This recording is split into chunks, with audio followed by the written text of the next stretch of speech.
हाँ जी। राम राम भी सारन। तो कल आपने एक क्लास होगी देख लियो होगी थे। तो कल की क्लास में थोड़ो सो टेक्निकल इश्यू आयो। तो जो वो आपनो एक थोड़ा सा टॉपिक रह गयो वो कल ऐड होयो कौन नहीं। तो वो मैं सोचो आज थाने पहला करवा दिया, फिर आप अगला टॉपिक शुरू करांगा। ठीक है। तो फिर मैं कल समझायो भी भाषा को स्वरूप के हो। ठीक है। तो इनमें आप राजनीतिक रूप देख लियो, सांस्कृतिक स्वरूप देख लियो। तो आज आप करना भौगोलिक स्वरूप। ठीक है। तो भौगोलिक स्वरूप में देखो, भौगोलिक का मतलब है भूगोल तो सब जानो। ठीक है। अब भौगोलिक स्वरूप मतलब हिंदी भाषा कटे कटे बोली जान लग रही है। तो आप अगर मोटो मोटो देखा तो मध्य भारत यहाँ पे हिंदी भाषा अगर बड़ा बड़ा देखा जाए कि कहाँ पे बोली जा रही है तो मध्य भारत में। अब मध्य भारत में कई बार पूछ लेते हैं कि सर जिले बता दीजिए, जिले कौन कौन से होंगे। तो अब जिले भी लिख लो, जिले कौन कौन से। तो पहला तो कर लो हमारा राजस्थान, राजस्थान। उसके बाद हो गया आपका मध्य प्रदेश, उत्तर प्रदेश, बिहार, झारखंड, उत्तराखंड, हरियाणा, पंजाब,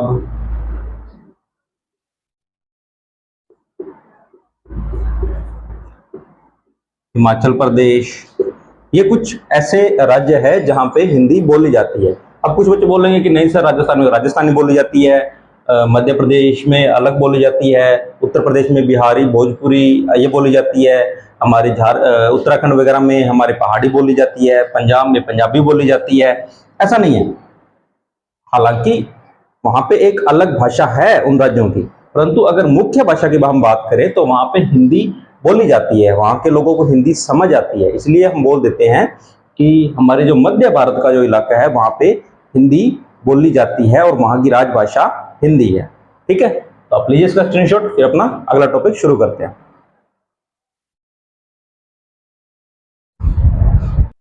हाँ जी, ले ले स्क्रीनशॉट।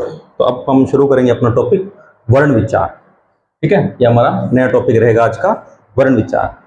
तो क्या होते हैं अभी वर्ण, आप सबने पढ़ा होगा। क्या क्या गढ़ है या ए आ ई जो भी आपने सबने पढ़ा है। ठीक है। तो वो किस में आते हैं, वर्णों में। एक हमारी एक निश्चित वर्णमाला है, उसमें सारे वर्ण आते हैं। तो वो हम आज पढ़ेंगे वर्णमाला। परंतु उससे पहले थोड़ी सी हमारी शब्दावली है। शब्दावली क्या, जिसमें ध्वनि, वर्ण, लिपि, वर्णमाला, शब्द और वाक्य, ये क्या होते हैं हम थोड़ा सा इनके बारे में पढ़ते हैं। ठीक है। ज्यादा कुछ नहीं है, थोड़ा सा समझने वाली बात है। एक बार थोड़ा थोड़ा समझ लोगे तो याद हो जाएगा। ध्वनि, ध्वनि क्या होती है। अब जैसे मैं बोल रहा हूं, आप सुन रहे हो, वो ध्वनि है। ठीक है। अब इसकी परिभाषा क्या होगी, तो देखो, भाषा की वह सबसे छोटी इकाई, क्या रहे, भाषा की सबसे छोटी इकाई जिसके खंड करना संभव न हो। खंड अर्थात तोड़ना, तोड़ना। तो जिसका खंड करना या जिसको तोड़ना संभव नहीं है, कि हम उसको उसके बाद नहीं तोड़ सकते। ठीक है। संभव न हो उसकी मौखिक अभिव्यक्ति, ध्यान रहे, मौखिक अभिव्यक्ति मैं बोल रहा हूं, अर्थात मौखिक अभिव्यक्ति को अभिव्यक्ति ध्वनि कहलाती है। फिर से सुन लो, भाषा की सबसे छोटी इकाई जिसके खंड करना संभव न हो उसकी मौखिक इकाई। अब देखो, जैसे क है, हम मैंने आपको कै बोल दिया, अब मैं इसको और नहीं तोड़ सकता, ये इतना ही रहेगा। अब मैं इसको बोल दूं कि सर आधा लिख दो, आधा नहीं लिखा जाएगा। अब ये तो है लिखित रूप। अब अगर मैं इसको बोल लूं कि क, तो ये होगा मौखिक अभिव्यक्ति। तो ठीक है, ध्यान रहे, कई बार सीधा सीधा पूछ लेता है कि भाषा की सबसे छोटी इकाई मौखिक स्वरूप में कौन सी होगी, तो ध्वनि। अगला कौन सा है, वर्ण। ठीक है। वर्ण क्या होता है अभी, तो देखो सेम रहेगी परिभाषा, भाषा की सबसे छोटी इकाई जिसके खंड करना संभव न हो। पर ध्यान रहे, यहाँ पे मौखिक अभिव्यक्ति की जगह पे इसमें लिखित आ जाएगी कि भाषा की वह सबसे छोटी इकाई जिसके एक और खंड करना संभव न हो, उनकी लिखित अभिव्यक्ति आएगी यहाँ पे। इसे थोड़ा सा अगर लिख दूं मैं,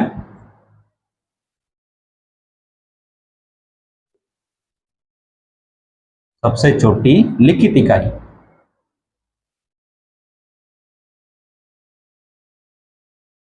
भाषा की सबसे छोटी लिखित इकाई जिसके खंड और करना संभव नहीं है। जैसे हमने वहां पे क्या बोला था, मैं यहाँ पे बोल दूं कि मैंने ये क्या लिख दिया, अब मैं इसके खंड नहीं कर सकता और ये लिखा हुआ है, तो ये हो गई लिखित इकाई। तो बच्चे कई बार इसमें कंफ्यूज हो जाते हैं कि सर ये कौन सा करें, हम ध्वनि और वर्ण में क्या अंतर करें। तो ध्यान रहे, जो मौखिक अभिव्यक्ति होगी वो ध्वनि होगी, और जो लिखित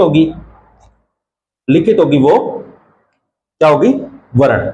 अब लिपि, सर लिपि क्या होती है, देखो माफ करना भी थोड़ा सा टेक्निकल इशू आ गया था। तो हमने कहां पढ़ा है, वर्ण। तो वर्ण का क्या लिख लिया हमने कि भाषा की सबसे छोटी मौखिक अभिव्यक्ति या मौखिक इकाई क्या होती है, वर्ण। अब लिपि, लिपि क्या होती है अभी बताओ। तो हमने जो लिखे हैं, जो भी हमने अक्षर लिखे हुए हैं वो लिपि है, यही होगा ना। तो हमने वर्णों के लिए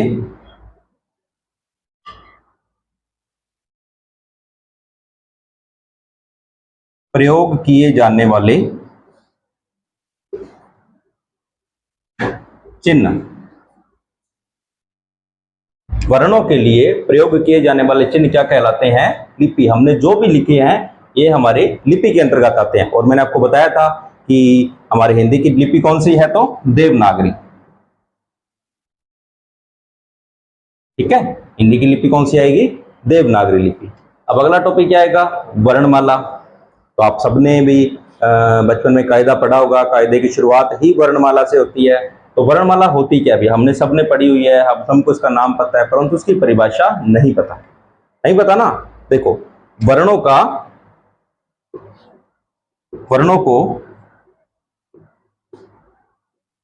क्रमबद्ध रूप में रखना,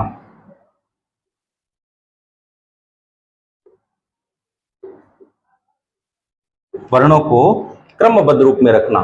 ठीक है, क्रमबद्ध कैसे सर, कि जैसे देखो हमारा क वाली जो लाइन होती है, क ख ग घ और अड़ा, तो ये हमारे सीरीज में रखे गए हैं। ऐसे तो नहीं है ना कि इनको आगे पीछे कर दिया गया, इनके एक वर्ण एक पूरा बनाया गया, उसको क्या बोलते हैं, ये वर्णमाला। ठीक है, तो ये हो गया आपकी वर्णमाला। अब क्या बोलते हैं, शब्द।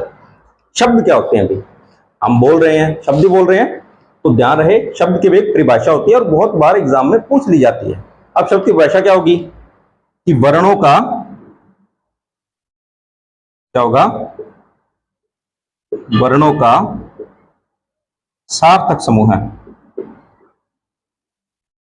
वर्णों का सार्थक समूह है। सार्थक कैसे सर, देखो ये एक शब्द ध्यान रखना, सार्थक। हम कुछ भी लिख के वर्ण नहीं बना सकते। देखो जैसे मैंने कुछ भी लिख दूं, जैसे मैंने यही हम सार्थक लिख दे, तो मैं अगर इसको ऐसे लिखूं, ये भी तो वर्णों को जोड़ा है हमने, परंतु ये शब्द नहीं है, शब्द नहीं है। इनको हमने सार्थक तरीके से जोड़ना है, सही तरीके से जोड़ना है, ताकि अपना ये कोई अर्थ दे। ठीक है, ध्यान रहे, अगर शब्द अपना अर्थ नहीं दे रहा है अर्थात वो सार्थक नहीं है, उनके जो वर्णों को क्रमबद्ध रूप से नहीं जोड़ा गया है। तो क्रमबद्ध रूप से जोड़ना चाहिए ताकि उनमें सार्थकता हो। अगर शब्दों की एक परिभाषा, एक आपको मैं विशेषता बताऊं, तो उसमें क्या होनी चाहिए, सार्थकता होनी चाहिए, सार्थकता वर्ण शब्दों में आवश्यक रूप से होनी चाहिए। अब अगला कौन सा है, वाक्य। वाक्य क्या होगा, अब बोल देंगे सर कि शब्दों के समूह को वाक्य कहते हैं, नहीं। कई बार बच्चे गलती कर देते हैं, कई बार सीधा सीधा क्वेश्चन आ गया कि शब्द की परिभाषा क्या होगी, पहला ऑप्शन ही ऐसा आता है कि शब्दों के समूह को वाक्य कहते हैं, और बच्चे उस पर टिक कराते हैं। देखो शब्दों का समूह पे कैसे,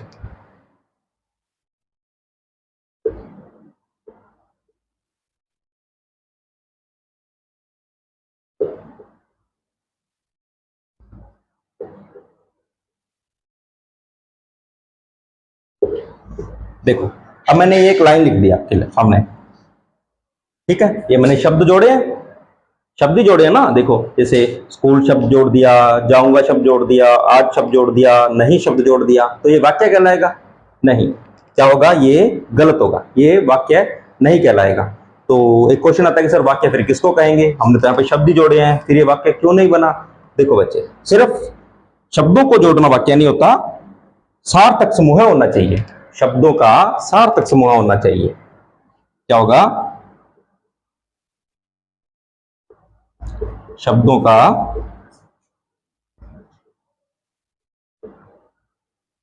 सार्थक समूह है।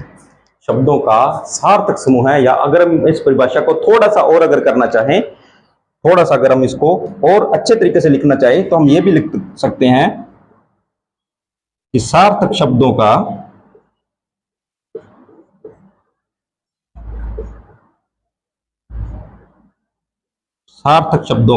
सार्थक समूह है। अर्थात हमारे पास शब्द भी सार्थक होने चाहिए, उनको एक क्रमबद्ध तरीके से सार्थक रूप में जोड़ा गया हो जो हमें एक अर्थ दे। अब ये अर्थ कैसे देगा, तो एक आप देख लो, जैसे मैंने अभी जो बोला था, तो मैं इसको सही तरीके से लिख सकता हूं कि मैं आज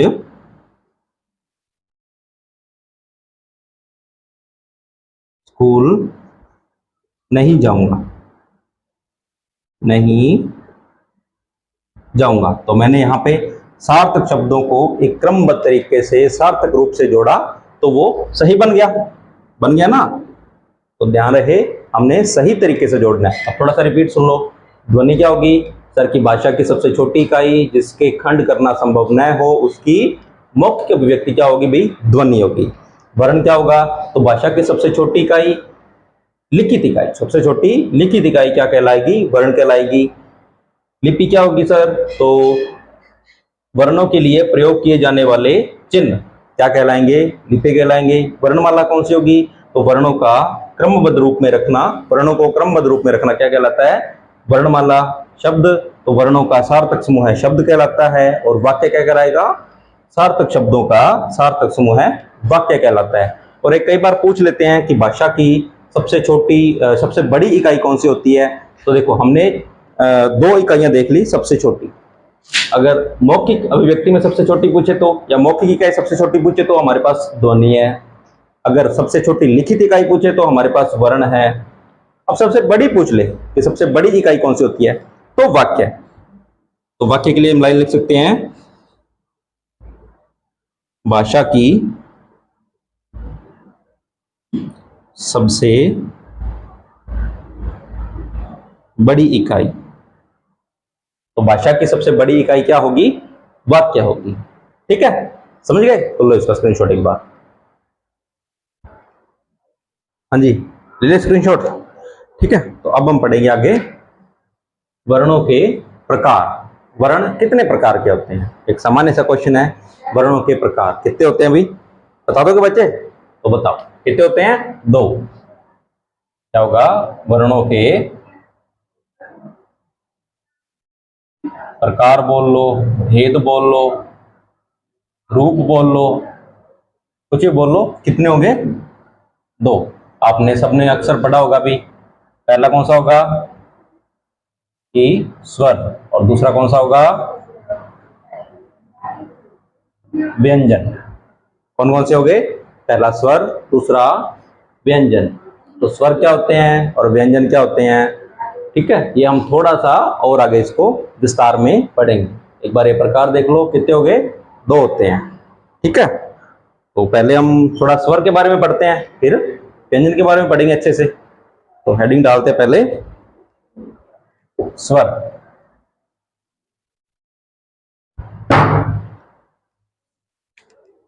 हाँ जी, तो अब क्या पढ़ेंगे, हम स्वर पढ़ेंगे। तो आपने भी सबने पढ़े होंगे स्वर कितने होते हैं, थोड़ा सा बताओगे, मोटा मोटा क्या होता है भी, स्वर कितने होते हैं, 11। कितने होते हैं, 11 स्वर होते हैं। कौन कौन से, यहीं पे लिख दें, देखो आपने सबने पढ़ा होगा, ए, आ, ई, दीर्घ ई, उ, दीर्घ उ, बाद री, ए,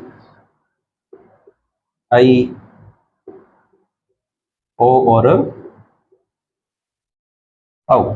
ये होते हैं हमारे पास 11 स्वर, और यही स्वर हम व्यंजनों के साथ मात्रा रूप में प्रयोग करते हैं। ठीक है, अब बोल दो कि सर इनकी मात्राएं कैसे होती है, तो मात्राएं लिख ले साथ के साथ। तो लिखो क्या होगा, जैसे देखो ए की कोई मात्रा दृश्य रूप में नहीं होती, और कई बार पूछ लेता है कि कौन सा ऐसा स्वर है जिसकी मात्रा दृश्य रूप में नहीं होती। तो ए देखो कैसे समझाता हूं, जैसे मैंने लिखा कमल, तो अब बाकी जितने भी स्वर है वो कहीं ना कहीं दिख जाएगा, ठीक है। जैसे कमला लिखते हैं तो बोलो कि ये देखो यहाँ पे दिख गया आ की मात्रा, परंतु इसमें नहीं दिख रही है ना। क्यों? क्योंकि मात्रा तो जुड़ी है, ए की मात्रा हर किसी में जुड़ी हुई है, परंतु वो दृश्य रूप में नहीं है, ठीक है। तो अब इनके हम मात्राएं लिखते हैं। कितनी हो जाएगी? पहली ए की, दूसरी आ की मात्रा, तीसरी छोटी ई और अगली बड़ी ई, जो आप सामान्य भाषा में बोलते हैं।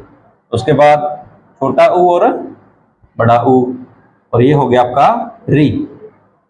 ये हो गई ए की, ये हो गई ऐ की, ये हो गई आपकी ओ की, और ये हो गई आपकी औ की। तो ये होती है मात्राएं जो हम अक्सर देखते हैं। हम व्यंजनों के साथ इनका प्रयोग देखते हैं।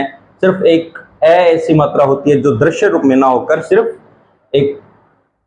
प्रयोग की जाती है, हमें दिखाई नहीं देती। बाकी जितनी भी मात्राएं हैं वो हमें दृश्य रूप में दिखाई देती है, ठीक है। तो आप एक बार इसका स्क्रीनशॉट लीजिए, फिर इसको साफ करके आगे लिखते हैं।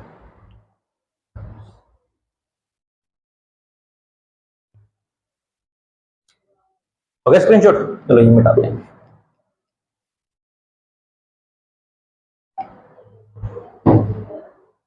हो गया? तो कई बार बच्चे पूछ लेते हैं कि सर इन स्वरों का काम क्या है, तो ये पूरा करते हैं व्यंजन को। इनका प्रयोग होता है कहां होता है? व्यंजनों के साथ जुड़कर हम कुछ भी लिखेंगे तो उसमें स्वर जुड़ेंगे। अगर मैं कोई भी शब्द लिखता हूं, जैसे मैंने लिख दिया कि हम विचार ही लिख लेते हैं, मैंने विचार लिख दिया, तो अब इसमें देखो हम अगर वह को निकाल लें, इसके नीचे हलंत लगाया, इसका स्वर बाहर निकालने के लिए क्या करेंगे? हमेशा हलंत लगाएंगे। अब इसमें क्या निकलेगा? हमारी छोटी ई। अब अगला कौन सा है? सर चय। चय में कौन सा जुड़ा हुआ है? आ। उसके बाद कौन सा है सर? र है। र में क्या जुड़ा हुआ है? ए। तो हमने व्यंजनों के साथ स्वरों का प्रयोग किया है। व्यंजनों को पूरा करने का काम स्वर करते हैं, ठीक है। तो अगर प्रयोग का पूछ ले कि सर स्वरों का प्रयोग क्या है, स्वरों का काम क्या है, तो ये व्यंजनों से जुड़कर प्रयोग किए जाते हैं या व्यंजनों को पूरा करते हैं, ठीक है। चलो आगे करते हैं।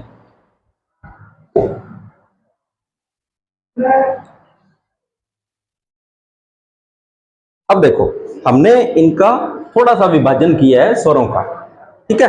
तो किस आधार पे किया है? एक क्वेश्चन पूछ लेते हैं ना कि किस आधार पर हमने किया है। तो देखो हमने पहला आधार लिया इसका व्यंजनों स्वरों का वर्गीकरण। स्वरों का वर्गीकरण। तो स्वरों का वर्गीकरण करने के लिए हमने क्या आधार लिया पहला? तो पहला हमने लिया है कि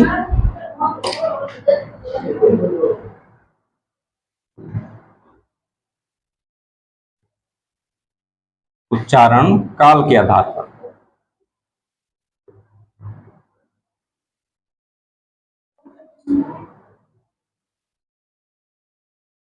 उच्चारण काल के आधार पर हमने स्वरों का पहला जो वर्गीकरण है वो किया है उच्चारण काल के आधार पर। सर ये उच्चारण काल क्या होता है? तो उच्चारण काल होता है स्वरों को बोलने में लगने वाला समय। बोलने में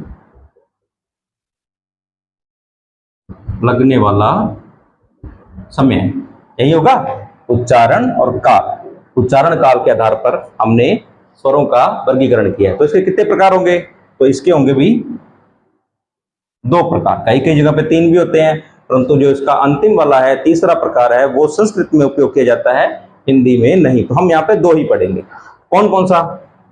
पहला होगा आपका ह्रस्व स्वर और दूसरा होगा दीर्घ स्वर। कौन कौन से? पहला होगा आपका ह्रस्व स्वर और दूसरा होगा दीर्घ स्वर। इनके उपनाम भी ले लिए जाते हैं। ये लघु स्वर, लघु, या इसका कई एक नाम और दे देते हैं छोटा। इन स्वरों की एक मात्रा होती है, इसे इनके एक नाम और दे देते हैं एक मात्रिक। और ये हिंदी में हमारे मूल स्वर 4 माने जाते हैं, वही होते हैं, तो इनका एक नाम हो जाता है मूल स्वर।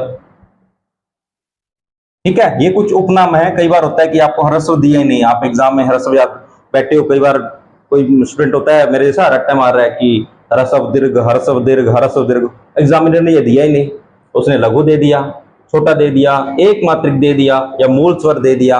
अब बच्चा बस बैठा सोच रहा है कि ये तो मैंने पढ़ा नहीं था। मैंने आपको सारे नाम एक बार बता दिए कि ये इनके नाम होते हैं। ठीक है, अब ये स्वर होते कौन से हैं, मूल स्वर कौन से होते हैं, तो देखो एक तो हमारा ए, उसके बाद ई, उ और री, ये 4 हमारे होते हैं ह्रस्व स्वर, लघु, छोटा, एक मात्रिक या मूल स्वर, ये 4 होते हैं। ठीक है, ध्यान रहे ए, ई, उ और री।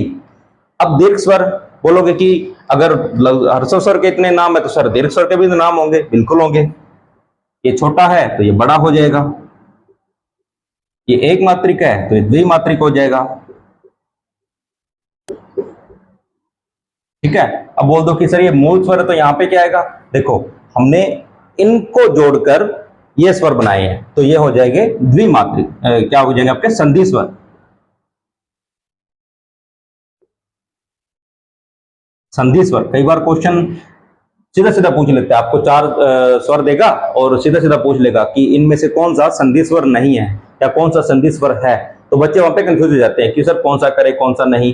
क्या रहे, अकेला एक नाम नहीं, आपको सारे नाम याद होने चाहिए, और खासकर ये द्विमात्रिक या संधि स्वर, और ऊपर वाले में आपको मूल स्वर याद रखना कि कौन कौन से हैं, क्योंकि 4 है तो हो सकता है एग्जामिनर इनमें से कोई एक हटाए, यहाँ पे जैसे दीर्घ ई कर दी या कुछ भी कर दिया और आपको कंफ्यूज कर दे, तो वहां पे थोड़ा ध्यान रखना। अब ये कौन से होंगे सर, देखो हमने 11 स्वर पढ़े थे, 4 हमने यहां पे ले लिए, तो बचे हुए सारे यहां पे आ जाएंगे। कौन सा होगा, आ, दीर्घ ई, दीर्घ उ, ए, आई, ओ और औ, ये हो जाएंगे हमारे दीर्घ स्वर। ठीक है, ध्यान रहे इनका नाम याद रखना। दीर्घ स्वर भी बोल देते हैं, बड़ा स्वर भी बोल देते हैं, द्विमात्रक भी बोल देते हैं, या फिर संधि स्वर भी बोल देते हैं। इनका नाम बहुत जरूरी होता है, सीधा सीधा नाम पूछ ले, ऊपर का क्वेश्चन है और ये आपको आना बहुत जरूरी माना जाता है।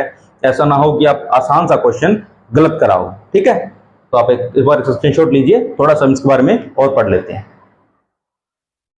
चलिए स्क्रीनशॉट, थोड़ा सा हम आगे पढ़ते हैं। क्या पढ़ते हैं कि हमने ये पढ़ लिया कि कौन कौन से होते हैं, परंतु हमने यहाँ पे शब्द लिखा है संधि स्वर। और अक्सर देखो आप स्कूल में पढ़ के आए हो तो आपको पता होगा संधि क्या होती है, कि 2 वर्णों को मेल करना। 2 वर्णों का मेल करना क्या होता है, 2 वर्णों या 2 शब्दों का मेल संधि कहलाता है। तो हमने ये सर संधि स्वर लिखी हैं, तो सर ये किसके मेल से बने हैं, देखो यहाँ पे हम करते हैं कि हमने आ कैसे बनाया सर, तो हमने ए प्लस ए किया तो हमारे पास क्या बन गया, आ। वैसे हमने ई प्लस ई की तो हमारे पास क्या बन गया, दीर्घ ई। हमने उ प्लस उ किया तो हमारे पास क्या बन गया, दीर्घ उ। तो ये तो हो गया कि हाँ हमने 2 समान स्वरों को जोड़ा और हमने एक दीर्घ स्वर बना लिया, यही हो गया ना, ये और ये दोनों समान स्वर हैं, तो हमने 2 समान स्वरों को जोड़ा और हमारे पास दीर्घ रूप आ गया। ये 3 तो समझ आ जाते हैं, बाकी के बचे 4 स्वर कैसे होंगे, तो देखो ये भी तो आसान है। इनमें क्या है, हमने ए या आ को ई या दीर्घ ई से जोड़ा तो हमारे पास क्या बनेगा, ए। क्या रहे, ए या आ को ई या दीर्घ के साथ जोड़ा तो हमारे पास ए आ जाएगा। अब देखो हमने ए या आ को ए से जोड़ा तो हमारे पास दीर्घ ए आ जाएगा। अब ऐसे अगला हो जाएगा, हमने ए या आ को उ या दीर्घ उ से जोड़ा तो हमारे पास क्या बनेगा, ओ बनेगा। और हमने ए या आ को ओ से जोड़ा तो क्या बनेगा, औ बनेगा। ठीक है, तो इसलिए हमने इसका नाम क्या रखा था, संधि स्वर। ये जो हमारे जितने भी हैं ये हमारे होंगे संधि स्वर, क्योंकि हमने इनको संधि के द्वारा जोड़ा है। और 4 हमारे क्या थे, मूल स्वर। ये मूल स्वर हैं, इन्हें किसी से नहीं जोड़ा गया, ये अपने आप में स्वतंत्र हैं, और बाकी जो बचे हैं ये संधि स्वर है, इसलिए हमने संधि स्वर इनका नाम रखा। ठीक है, तो आप लीजिए इसका स्क्रीनशॉट, फिर आगे करते हैं। हाँ जी, हो गया स्क्रीनशॉट। तो अब अगला पढ़ते हैं, अगला हमने वर्गीकरण कैसे किया। तो अगला हमने किया है जिह्वा की सक्रियता के आधार पर। जिह्वा क्या होती है सर? जिह्वा होती है भी आपकी जीभ। जीभ, तो जीभ की सक्रियता के आधार कि किसी स्वर को बोलने में हमारी जीभ कितनी सक्रिय रहती है, या जीभ का कौन सा भाग सक्रिय रहता है, उस आधार पर हमने 3 प्रकार की है। देखो, हमारी जीभ क्या होती है? का तो तेरी जुबान तो बड़ी लंबी है अभी, यही होती है। अगर हमारे गले में देखें तो हमारी जीभ का ये आकार होगा, यही होगा ना। वो इतनी लंबी कौन है गुरुजी, हमारी तो इतनी थोड़ी है, छोटी सी हो है। और लड़कियां की तो अक्सर कह दिया अभी, इनकी जुबान इड्डी जुबान है। ठीक है, तो इतनी नहीं होती, इतनी होती है। ठीक है भी, छोटी नहीं होती। अब देखो कौन सा प्रकार, तो ये 3 प्रकार होते हैं, 3 हिस्से होते हैं, एक ये और एक ये हो गया आपका मध्य, ये हो जाएगा आपका पश्च, और ये हो जाएगा अग्र। ठीक है, तो देखो अब किसी वर्ण को बोलते समय अगर पश्च भाग सक्रिय है तो वो पश्च में आ जाएंगे, अगर मध्य है तो मध्य में, और अगर अग्र है तो अग्र। और इसी आधार पर हमने 3 भाग बांटे, कौन से? अग्र स्वर, मध्य स्वर और पश्च स्वर। ठीक है, ध्यान रहे। तो हमारी जीभ का कौन सा भाग सक्रिय है, उस आधार पर हमने 3 प्रकार बांट दिए। तो सर ये कौन कौन से 3 प्रकार होंगे, याद कैसे करेंगे? देखो, मध्य एक ऐसा स्वर जो आप बोलते रहो, आपकी जीभ नाम मात्र की सक्रिय होगी। कौन सा? ए। आप बोल दो, आपकी जीभ बहुत कम सक्रिय रहेगी, बोल के देखना। ए एक ऐसा स्वर है, आप कितना भी लंबा बोल लो, इसको कितना भी लेके जाओ, ये हमारी जीभ सक्रिय सामान्य रूप से रहेगी। ठीक है, तो ये हो जाएगा आपका मध्य। अब अग्र और पश्च याद करने, तो देखो अग्र में कौन कौन से आ जाएंगे? ए, आई, ठीक है, उसके बाद ई, दीर्घ ई और री, ये आपके हो जाएंगे अग्र स्वर। इनको बोलते समय हमारी जीभ का जो आगे वाला हिस्सा होता है वो सक्रिय रहेगा, तो ए, आई, ई, दीर्घ ई और री। अब सर पश्च कौन से होंगे, तो देख लो, जो बच गए वो हमारे पश्च में आ जाएंगे। ठीक है, तो कौन कौन से बच गए सर? आ बच गया, और कौन सा बच गया सर? ऊ बच गया सर, दीर्घ ऊ बच गया, ओ बच गया और औ बच गया। अब देखो टोटल कितने हो गए? 5 और 5 10, और एक बच गया 11। ठीक है, तो अब देखो कई बार क्या होता है कि सर ये याद कैसे करेंगे, हमें तो सर ये याद ही नहीं होंगे, हम भूल जाएंगे। सर ये यहाँ कौन से अग्र है, कौन से मध्य है, कौन से पश्च है? देखो आपको एक याद करना है, मध्य। आपको सिर्फ एक याद करना है, कौन सा? मध्य। मध्य आपने याद कर लिया कि सर ए होता है, ठीक है सर, हम एक याद कर लेंगे, तो बाकी आसान है। देखो पश्च अर्थात किस नंबर पे है? तीसरे नंबर पे। पश्च कितने नंबर पे है? तीसरे पे है। तो जिन्हें लिखते समय 3 लिखा जा रहा है, जिन्हें लिखते समय 3 लिखा जा रहा है, देखो इन्हें लिखते समय 3 हो रहा है ना, देखो इसका भी 3 आ रहा है, इसमें भी 3 से बन रहा है, ये भी 3 से बन रहा है, ये भी 3 से, और ये भी 3 से। तो जितने वर्ण भी आप स्वर भी आपके 3 से बन रहे हैं वो तीसरे नंबर पे कर दो, और जो बच गए वो पहले पे चले जाएंगे। तो ये तो होता है भी, आपको ट्रिक से याद करना है, तो ये साधारण सी ट्रिक है। और वैसे भी अगर आपको समझ के करना है तो जो अग्र भाग, मध्य भाग और पश्च भाग, उस आधार पर जो हमारी जीभ का भाग सक्रिय रहेगा, उस आधार पर हमने 3 भागों में विभाजित कर दिया। ठीक है, तो आप लीजिए इसका स्क्रीनशॉट, फिर आगे डिवाइड करते हैं। हाँ भी दे दे स्क्रीनशॉट। तो आगे पढ़ते हैं हम, कौन सा है? ओष्ठाकृति के आधार पर। अगर थोड़ा सा इसको हम सही से लिखें तो क्या होगा? ये ओष्ठ आकृति,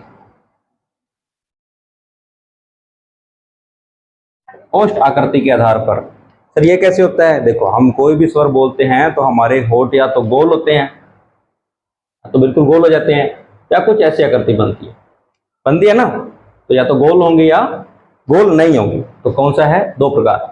एक तो वृत्ताकार स्वर है, अर्थात जिनको बोलते समय हमारे होठ बिल्कुल गोल हो जाएंगे तो वो वृत्ताकार आ गए, और जिनको बोलते समय हमारे होठ गोल नहीं हो रहे हैं, गोलाकार करते हुए नहीं आ रहे हैं, वो अवृत्ताकार हो जाएंगे। तो सर ये कौन कौन से होते हैं? तो आप बोल के देखना कौन कौन से। उ, दीर्घ उ, ओ और औ। ये 4 स्वर ऐसे होते हैं जिनको बोलते समय हमारी जीभ क्या होती है, वृत्ताकार रूप में होती है, कैसे गोल हो जाती है। ठीक है, अब अवृत्ताकार स्वर कौन से होंगे सर, आप देखो कौन कौन से होंगे, ए, आ, ई, दीर्घ ई, ए, आई और री। ये 4 स्वर ऐसे हैं जिनको बोलते समय हमारी जीभ हमारा जो ओष्ठ होते हैं वो गोल नहीं होते। देखो मैं अगर आपको यहाँ पे लिख भी दूं तो उच्चारण के समय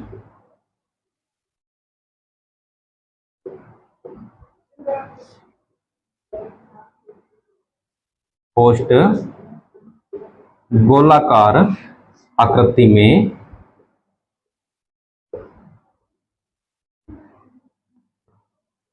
हो जाते हैं। और अगला कौन सा होगा, अवृत्ताकार का, तो इसका भी लिख देते हैं कि उच्चारण करते समय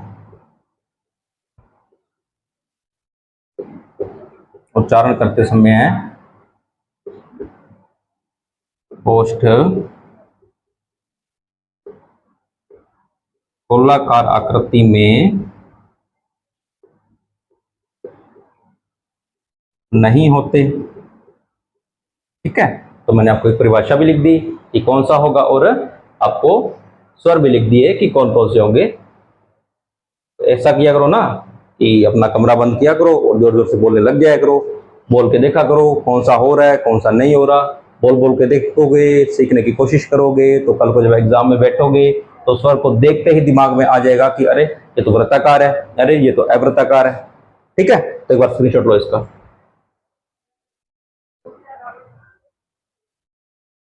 हो गया स्क्रीनशॉट। तो देखो भाई, आज हमने स्वरों का वर्गीकरण कर लिया, तो इसका एक प्रकार और बचा है, वो हम अगली क्लास में कंप्लीट कर लेंगे। ठीक है, और देखना अभी आपको 2 क्लासें दे दी है, इसमें कोई भी डाउट हो, कुछ भी हो, या कुछ चीज़ रह गई हो, या कुछ चीज़ ऐड करनी हो, आपको कुछ इसमें समझ नहीं आया हो, तो वो आप कमेंट सेक्शन में डाल देना। आपको नंबर दिए गए हैं, आप उनमें कॉल कर लेना, आप मैसेज कर लेना। आपको टेलीग्राम ग्रुप में भी ज्वाइन करो, उसमें आप क्वेश्चन कर सकते हो कि सर हमें ये समझ नहीं आया है। ठीक है, तो पहली बात तो आप ऐसे करना, कमेंट सेक्शन खोलो, उसमें नीचे कमेंट डाल दो कि सर ये चीज़ हमें समझ नहीं आई, आपको तुरंत वहाँ पे रिप्लाई मिल जाएगा, या फिर मैं अगली क्लास में उसका रिप्लाई करके आपको समझा दूंगा कि ये चीज़ हुई है। ठीक है, तो धन्यवाद, चैनल को सब्सक्राइब करें, शेयर करें और लाइक करें।